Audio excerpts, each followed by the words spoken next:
Hello and welcome to this video all about using equalization in your mixes. And when you do really get to grips with EQ, it's great because you can mix with more confidence, you can mix with more speed. Once your ears start to develop as well, you can straight away pinpoint exactly what you want to do. And EQ really is a staple tool. After balancing and pretty much balancing, EQ is your biggest tool. Compression as well, of course, is important, but once you really get to grips with EQ, your mixes will come on leaps and bounds, so you can start producing better music and mixes in your home studio. And this is actually the first part in a 28-day challenge, which I call the 1 month EQ challenge. And over the next 28 days, I'm going to be releasing 8 videos and articles all about EQ, so lots of good stuff to come up. But in this video first, I want to address the absolute basics.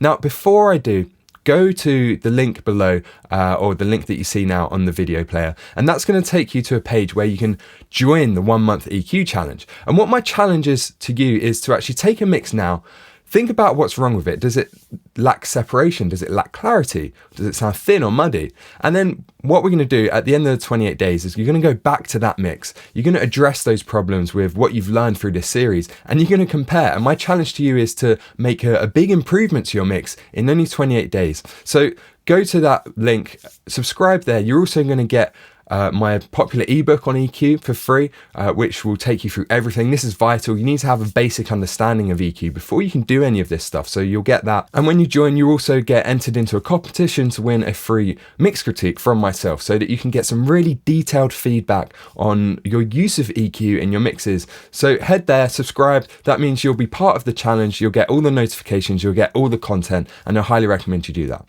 But for now, let's talk about EQ and how to use an equalizer. Most importantly, in this video, you're going to learn about the 4 approaches to EQ. And this is really important. These are the approaches that I use every time I reach for an equalizer. I'm going to do one of these 4 things. Once you have an awareness of these 4 things, EQ becomes a lot easier, because once you have a system in place, you won't just be wildly moving around the EQ, boosting and cutting here, seeing what works, what doesn't. Instead, you'll have a guideline to follow. You'll have intention behind every move. So that's important. But I'm also going to reveal my 7 commandments of EQ, and they're things that you need to bear in mind all the time whenever you're using an equalizer. So I can't wait to share all of that with you in this video. By the end, you're going to feel so much more confident with EQ. I'm going to jump into Pro Tools now to go through the basics of EQ, but of course this applies in any DAW and with any equalizer plugin. So first of all, what is an EQ? Well, an equalizer is simply a tool that lets you adjust the volume of the individual frequencies within an audio source. So rather than the fader down here, which would allow us to adjust the overall volume, what an equalizer allows us to do is just turn up or turn down individual frequencies and individual elements of that sound. So think of it just as a smart volume control, but we're zooming in another level. Rather than controlling the overall volume, we're controlling the volume of individual frequencies, individual elements and parts of that sound. So as an example, down here we've got the bass, and this is going left from right. So if we wanted to increase the bass, we could boost it here. Or if we wanted to increase the treble, we could boost it up here. And then in the middle, we've got what we would call mids. And that's a very basic breakdown of the frequency spectrum: bass, mids, and treble. Now, every instrument has a fundamental note.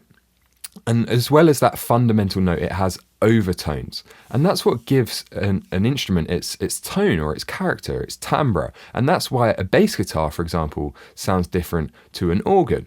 Or if you took 2 different bass guitars, they might be playing a note that's centered at 100 hertz, for example. The note they're playing is literally 100 hertz. But then they sound different because they have different overtones. And even though the note is at 100 hertz, everything else adds to the tone, and there's these different characteristics that reside in the lower mids, the upper mids, and the treble. And by adjusting these frequencies, by cutting certain frequencies or boosting others, we can adjust that tone and change the timbre of the instrument. And you can even cut out frequencies altogether. And we're going to talk more about this in a second, but we could cut out the fundamental itself, and it'd still sound like a bass guitar because of these overtones. Now, it's important to bear in mind that you can't change or completely change the sound of an instrument with EQ alone. All you can do is work with what's already there.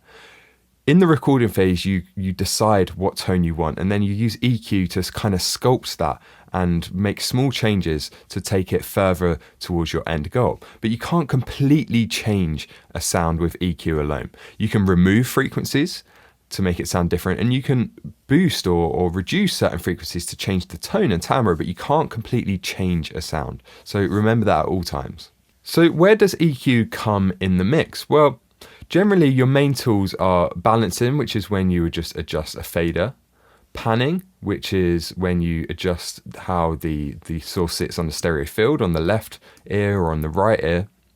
But then after that, pretty much your next tool is EQ. And we're just zooming in another layer here. Balancing and panning are where most of your mix comes from. That's what dictates which instruments are the loudest, which have the focus, where they're located on the stereo field.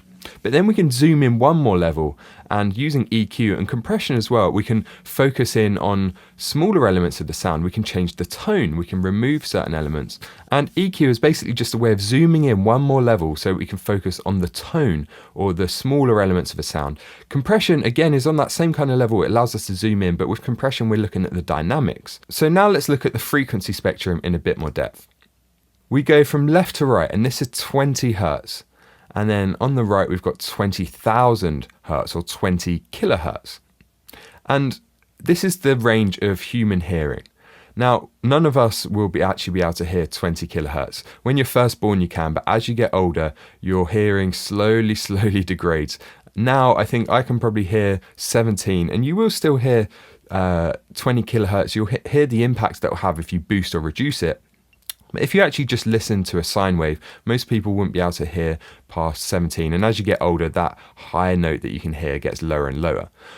Bass on the low end, you can feel 20 hertz if you're on a really large sound system, not necessarily hear it. This is getting down to the area where elephants communicate using really low rumbles. And up here, past 20 kilohertz is where we get into ultrasonic. That's how bats communicate and use sonar, that kind of stuff. In between, we've got the human range of hearing. So this, for me, breaks down into 5 very distinct sections. And every engineer will have a different idea of how the spectrum breaks down for them. What I'm going to do now is just go through and show you how I hear the breakdown of the frequency spectrum. And the first area we're going to focus on is sub-bass. And to me, this is everything below 60 hertz. So before I do this, let's just bypass these and listen to the track normally. Tell me, is this too much to handle? Conversation, don't know where to go. Feeling like a slow burn. Now let's bring in this filter, and we're going to filter out everything above 60 hertz. And I'm going to talk more about filters and the different ways of using EQ in a second. But for now, just realize that you're listening to everything below 60 hertz.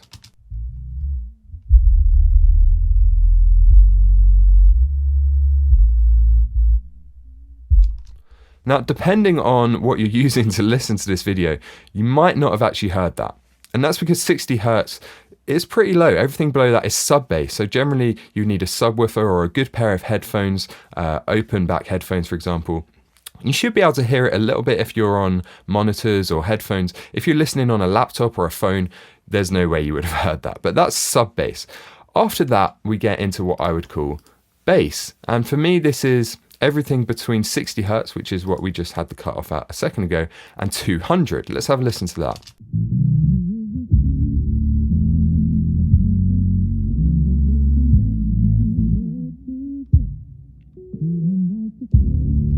So you can hear there we've got lots of bass guitar, lots of the low end of vocals as well, because male vocals are going to have the fundamental below 200 in most cases. So that's what I would call bass. Next up, if we go from 200 up to 600, this is what I would call lower mids. And this is a really important area for mixing, I find, especially with home recording, because it's where you get a lot of build up with guitars, vocals, even the top end of the bass guitar, especially. And you get loads of build up in this area. This is an area that's really guilty for adding mud to a mix. And we're going to address that in a later video in much more detail, but let's have a listen to that.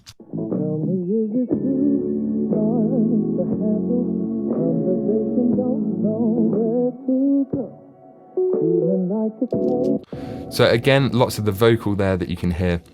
And we're going to talk a lot more about this frequency range in the video on removing mud from your mix. So then after lower mids, we've then got what I would call mids. And the mids for me split into three sections: lower, mid, and upper. So this is the middle mid.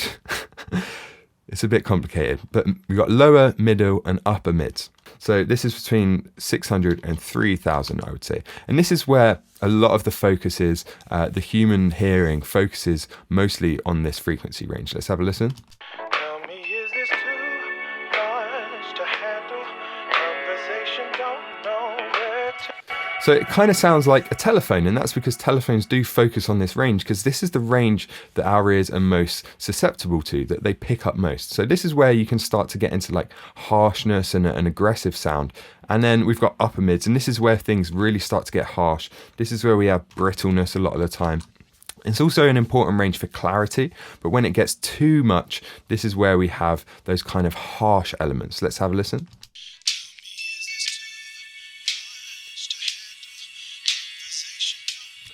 And then after that, we get to treble, or the highs. And this is everything above 6 kilohertz. And this is where we have air. You could split this even further into 6 to 12, and that was what I'd call treble. And then 12 plus is what I'd call air. But for now, we're just going to leave this as the highs. And this is everything above 6 kilohertz.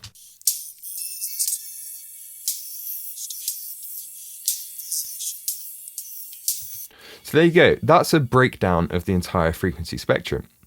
Now, to do that, I was using filters, and you could see every time I was adjusting this filter and it's cutting out everything below. So all of this, so at the moment, everything below 491 is being cut out. And that's called a high pass filter, because it's letting the highs pass through and it's cutting out the lows. Some people call it a low cut filter as well. But high pass filter, it's letting the highs pass through. And then we also have a low pass filter. This is doing the same thing. It's cutting out everything above the frequency that we set, so it's letting the lows pass. Now, in addition to filters like that, we also have band or bell boosts, some people call them. And this is where we're just boosting individual frequencies. So we choose a frequency like 479, and we're boosting that and everything around it. And we can control how narrow this is. So when I do this, it's boosting 479 and only some of the frequencies around it. When I make it really wide, we're boosting 479, but we're also boosting loads of other stuff.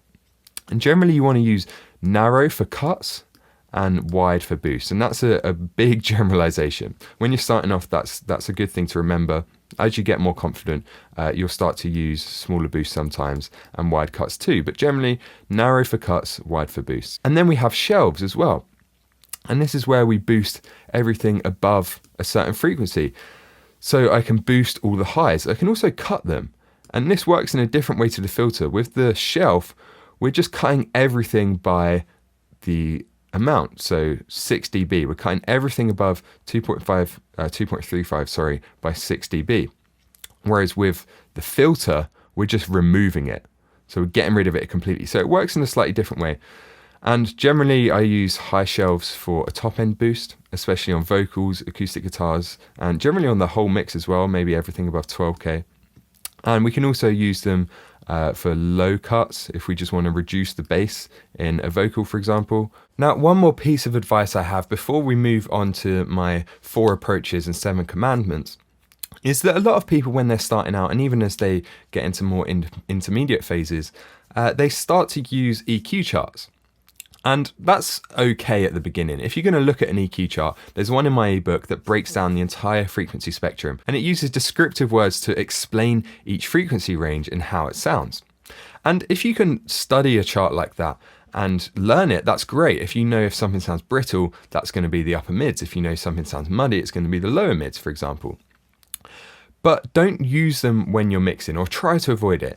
Every now and then it's okay, but don't become reliant on them. And my advice as well is to definitely not use instrument-specific charts when you're mixing, because that's going to take you down a rabbit hole that you don't want to go down. You're going to become so reliant on charts. What we're going to talk about in a second is how when you're using EQ, you want to have an intention first. So you want to think, this part sounds muddy, or it doesn't sound exciting enough, it doesn't sound aggressive enough. And then what you're going to do is you're going to try different frequencies, you're going to find the rough area, and then you're going to move around a bit till you find the sweet spot. But if you start relying on charts, you're just going to say, okay, this vocal sounds too brittle, for example. You're going to go to the chart, it's going to tell you 5 kilohertz. and you're going to just cut 5 kilohertz, you're probably not going to move it around. You're not going to find the sweet spot because every source is different.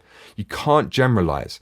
You can say it's going to be around 5 kilohertz, and generally brittleness or sibilance as well in a vocal is going to be around that.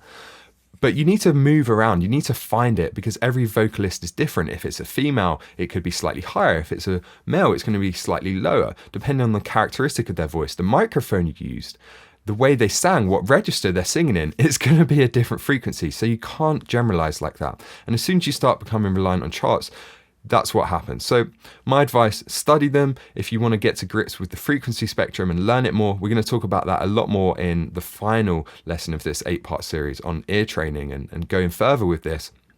But try not to rely on them. Try not to use them when you're mixing. So now let's take a look at those 7 commandments that you can bear in mind at all time. And then after we've gone over these, we're going to go into the 4 approaches. So number 1 is have an intention. And I can't stress this enough. Don't just randomly start boosting and cutting different frequencies to see what works and what sounds good. Instead, decide what you want to achieve first and then figure out how you can achieve it. So let me give you an example. I'm mixing a vocal and it sounds a bit muddy. It's not cutting through the mix enough and it's kind of clogging up the mix. Once I know that, I can think, well, okay, the low mids are probably where the problem is. That's going to be making it muddy. So I can try a cut at around 400 hertz, and then I can move it around, try 300, try 500, decide on where the best frequency is, where the sweet spot is, and then suddenly the vocal sounds less muddy and the mix opens up. So decide what you want to do first. Number 2, don't rely on EQ alone, especially to shape the tone. You need to shape the tone in the recording phase, because the tone that you capture there is going to be what you're stuck with. And you can use EQ to make it even better. You can use EQ to shape it slightly more, but really the tone is decided in the recording phase. Number 3 is to prioritize cuts, but still use boosts, because cuts are better for a few reasons. It means you're maintaining headroom. Sometimes when you're boosting, all you're doing is just making it louder so it sounds better, but you can level match and turn down the gain on your EQ to compensate. There's various reasons why cuts are better, but don't shy away from boost. Some people get obsessed with subtractive EQ, and it can be really detrimental. It can really put you back. And if you're focusing too much on using subtractive EQ, you're not going to be focusing on the mix and what works for the mix. So prioritize cuts where you can. If something sounds brittle, don't boost the low end to make it sound warmer. Cut the high mids, or if something sounds slightly muffled, try cutting the lows or the low mids instead of boosting the highs, for example. But you can still use boosts if you think that's going to be the best way to go about your intention, which goes back to number 1. Have an intention. If a cut works, it works. But if a boost works better, that's fine. But still prioritize cuts. Number 4, try to avoid applying EQ in solo. Instead, what I like to do is just bring up the channel a bit. If you're struggling to hear the changes that you're making, if you're only doing a 1 dB or 2 dB cut or boost, and you're struggling to hear it in the context of the mix, bring that channel up a bit so you can hear it a bit better, because then you'll be able to hear your EQ change, but you're also going to still have the context of the mix. Whereas if you apply EQ in solo, you can quickly forget about the rest of the mix and how that instrument sits. No one's ever going to hear your mix in solo. They're never going to hear the guitar in solo. So it doesn't matter if it sounds good in solo. It needs to sound good in the mix. And a lot of the time, especially with guitars, they quite often sound really bad in solo, especially with electric guitars. I'll cut out a lot of the highs. I'll maybe exaggerate some of the high mids to give it some aggression. Just a quick example there, but normally they don't sound as good in solo. So try to do it in the context of the mix, otherwise you can trick yourself. Number 5, small changes soon add up, especially when you're starting out. Try to stick to cutting or boosting by no more than 5 dB. And lots of small changes across your mix soon add up. Even if you apply EQ on your mix bus, which we're going to cover in a lot more detail in another video in this series, you still only want to use 1 or 2 dB boosts or cuts. And all those small changes across your entire mix soon add up. As you get more confident, you can get more aggressive. People like Chris Lord-Alge are really aggressive with their EQ changes. They'll just boost the top end and not be afraid to boost the top end by 10 dB or more. But only do that when you're confident. And remember that small changes soon add up. Number 6, you can be more aggressive with filters. So I just said, try not to cut or boost by more than 5 dB. But of course, when you're using filters, it's different. You are cutting out all the sound. But don't worry about being aggressive. At the same time, don't use a high pass filter on everything. A lot of people make that mistake. You don't need to do that. Only use it if the low end is actually causing a problem. Or if you want to tighten up the low end a bit on a bass guitar or a vocal, for example. But at the same time, you can use low pass filters on electric guitars or things that are sitting further back in the mix. And this is what helps you to get clarity and give clarity to the vocals and the parts that matter. Again, we're going to talk about that in a lot more detail, but don't be afraid to be aggressive with filters. But at the same time, don't use them on every single channel. Number 7, try to be subtle with parametric EQs. And this again goes back to what I was saying about Chris Lord-Alge. When he is boosting by 10 dB, it's because he's using an old analog desk and the EQ sounds amazing. It's adding a lovely color to the sound. A lot of the time with your stock parametric EQ in your DAW, it's going to be different. It's probably going to have some nasty side effects if you start boosting by too much. It's going to start messing with the phase. So try to be subtle with parametric EQs. If you're using an analog modeling EQ, for example, you can be more aggressive. And there are exceptions to this rule, like the Fab Filter EQ. It's parametric, but it sounds amazing. But generally, try to be subtle with your stock parametric EQ. And that's it for the 7 commandments. Now we can move on to those 4 key approaches that will give you a system and structure to your EQ moves. So now you have a basic understanding of what equalization is, how to use it, the different ways of using an EQ, and also those 7 commandments that you can bear in mind. If you want to go into more detail on the basics, then please make sure you go to that link, subscribe to the 1-month EQ challenge. You're going to get a free copy of my ebook, which is called How to EQ Absolutely Anything. And that's going to go into a bit more depth on the basics and explaining what EQ is and how to use it. But now what I'm going to do is actually go into my 4 key approaches. And this is important because, like I said just now, that first commandment was have an intention behind every move. And once you're aware of these 4 approaches, that gives you a structure. And you can think, well, I want to make this change, and this is the approach that I'm going to use. So this is a really great thing, I think, that I can pass on to you. So let's go into the first approach, which is how most people start off. And this is using EQ to remove nasty elements. And this is a really powerful thing because when we're looking at subtractive EQ and what I call surgical EQ, which is using a notch filter, which we're going to go into in a second, to remove nasty elements, it can really clean up a vocal or guitar, any sound source, before you've even done any tonal shaping. Simply by removing nasty elements, you make more room for the pleasantness and the niceness and the good stuff to come through. So a perfect example of that is on a vocal. So this is just my lead vocal part here. And you can see this first EQ, all I'm doing is subtractive EQ. There's another EQ later, which I'm going to talk about in a second. All I'm doing is subtracting. First of all, I've got a high pass filter, and this is just removing some low end noise on the vocal. This is a good trick, especially because a lot of the time there'll be AC noise or background noise, wind noise, road noise, that kind of stuff. So just a high pass filter at around 50 hertz, if you're recording with a microphone, will just get rid of some of that low end noise. Just make sure you don't do that on any bass parts. Be a bit more specific about that. But that's what I'm doing first. And I've actually got this set quite high at 99 because I felt that this male vocalist, it tightened it up. And all I did was start at 50 and then I just moved this up until I got to 99. And that's when I felt it kind of enhanced the vocal, cleared it up a bit, made it a bit easier to hear without removing too much of the low end. So that's what I recommend you do. But then after that, and this is the important bit, we've got 2 cuts here. And this is what I call surgical EQ. Some people call these notch filters. Well, what we're doing is surgically removing certain frequencies. And it's surgical because we're using a really narrow cut. And if you can remember earlier in this video, I said about using narrow bands for cuts and broader bands for boosts. And that's exactly what I'm doing here. So all I did was sweep around until I found a nasty element. And this, I think, is the only stage where it's okay to use a boost and sweep. And if you don't know what a boost and sweep is, it's a common technique where people grab a band like this and they just move it up, boosting different frequencies until you hear something nasty. And this is a good way to find room resonances and other unpleasant elements. So let's have a listen just to give you an example. I'm going to solo it because what we can do here is actually use solo because it's surgical. We're just trying to find the nasty stuff. So what I'm going to do now is just move this across like this, and we're going to hear nasty elements come out of the vocal. Tell me, is this too much to handle?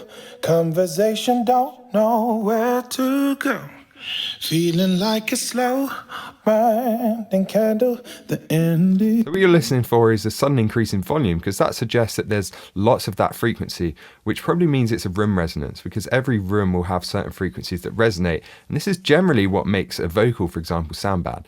So one that I found earlier was here at 689. If I boost that, Tell me, is this too much to handle? you can hear that there. It just sounds kind of ugly. It's a bit louder than everything else. And then another one was 333. So all I'm doing is just cutting those. If we bring that up to 333, notching those out. Let's listen without any of those cuts. Tell me, is this too much to handle? Then let's bring them in. Tell me, is this too much to handle? So it's subtle, but it just clears up the vocal. Even though we're only making small, narrow cuts, it makes more room for the nice stuff, just makes it sound a bit clearer. And then once we've removed the nasty stuff, we can move on to approach number 2, which is enhance pleasing elements. So for this, I'm actually using a Slate Digital plugin. It's just a basic analog modeling EQ. And what I'm doing is I've got another cut here just to remove some mud, which we're going to talk about later. But this is what I want to focus on, this boost here. So it's just a 2 dB boost at 6 kilohertz. And that's because I thought the aggression in the vocal was nice. And I sat down, I thought, you know, what about this vocal do I want to enhance? It already sounded clear, but I wanted to enhance the top end and give it a bit more air, which is why I've got a boost here. And then also I thought it could sound a bit more aggressive. So I wanted to bring out that aggression a bit, which is why I've got a boost in the upper mids. So let's get rid of these and listen to it just with these boosts. So this is in bypass. Tell me, is this too much to handle? Then let's bring those boosts in. Tell me, is this too much to handle? Conversation. So it just makes it a bit clearer, a bit more aggressive, and gives it a bit more top end, a nice kind of expensive sound with that top end boost there. So that's the second approach, enhance the pleasing elements that are already there. You can't introduce new elements. As I said earlier, you can only enhance what's there. So that's why you need to make sure it's a good recording and you like the tone in the recording phase.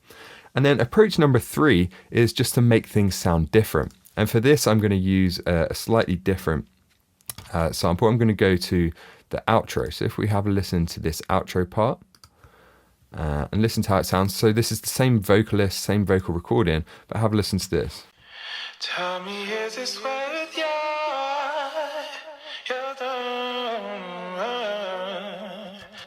So with EQ, mostly, I've made this sound completely different. I've filtered out all the low end and the top end to give it that kind of telephone sound without the EQ. Tell me, is this with you? You can hear it just sounds like a normal vocalist. I've got some heavy kind of like boost going on there as well. But as soon as I bring that in, Tell me, is this with you? sounds completely different. It's a really nice effect in the mix. It makes it sound a bit more interesting. Tell me, is this with you? So it's nice for the outro. So that's approach number 3, so make something sound different. And then finally, we've got approach number 4, which is to create space in the mix. And this is a really good way to create separation, which we're going to talk much more about in part 2. And it's also, some people call this frequency slotting. And this is going to be another video I'm going to make about frequency slotting. So I'm just going to briefly go into it here. What I'm doing is actually in this mix is on all of the instruments, I've got a small cut, a very, very subtle cut, not even a decibel, at 5.96, so 6 kilohertz essentially. And the reason I've done this is because that's the frequency that I'm boosting in the vocal. If we go back to this here, you can see I'm boosting 6 kilohertz. So by cutting that in everything else, and all the instruments are going to this aux bus here, I'm creating space in the mix for the vocal.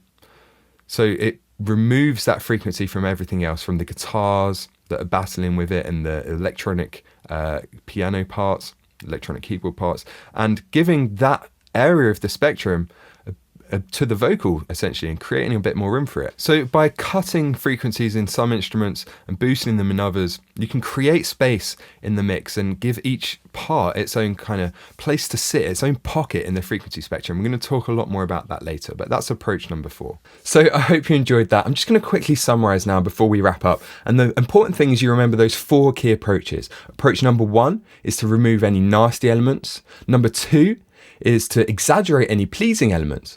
Number 3 is to make something sound different. And then number 4 is to create space in your mix. So hopefully now you can be a lot more confident when you're reaching for an EQ. In the next part of this series, it's actually going to be an article about getting separation in your mixes, how to make sure you can hear each instrument really clearly, and how to make sure each instrument is really defined and not lost in the mix, especially the important ones. We're also going to talk about clarity. So you're going to learn how to make certain elements of your mix clear, because to be specific, you can't make every element clear. It's a relative thing. So we're going to talk about how you can make certain elements of your mix really clear so that your mix overall has lots of clarity. So that's coming up. Don't forget to go to that link below to sign up for the 1-month EQ challenge.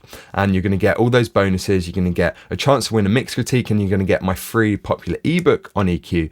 And then I'll also update you and notify you as soon as the next lesson is ready. And finally, don't forget to subscribe below on YouTube. Like this video if you enjoyed it, and that means you're also going to get notifications here on YouTube every time I publish a new video. So thanks for watching. Can't wait to see you in part 2.